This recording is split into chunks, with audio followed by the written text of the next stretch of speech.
أعوذ بالله من الشيطان الرجيم. براءة من الله ورسوله إلى الذين عاهدتم من المشركين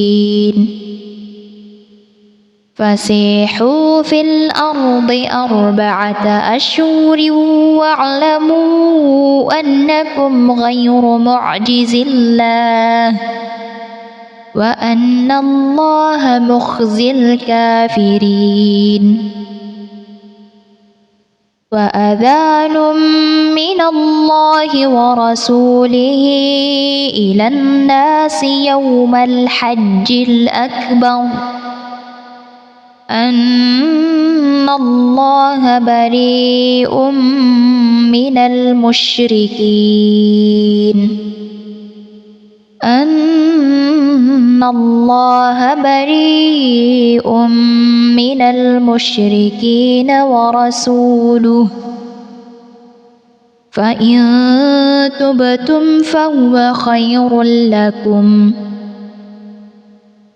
وإن توليتم فاعلموا أنكم غير معجز الله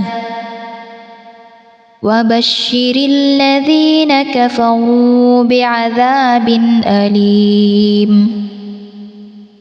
إلا الذين عاهدتم من المشركين ثم لم ينقصوكم شيئا ولم يظاهروا عليكم أحدا فأتموا إليهم عهدهم إلى مدتهم إن الله يحب المتقين.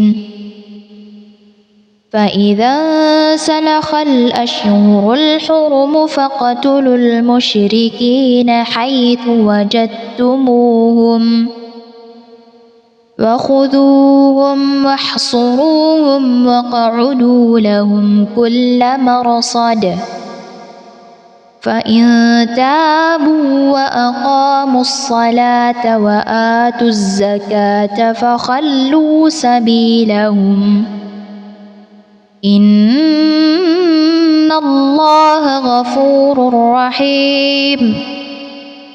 وإن أحد من المشركين استجارك فأجره حتى يسمع كلام الله ثم أبلغه مأمنه ذلك بأنهم قوم لا يعلمون.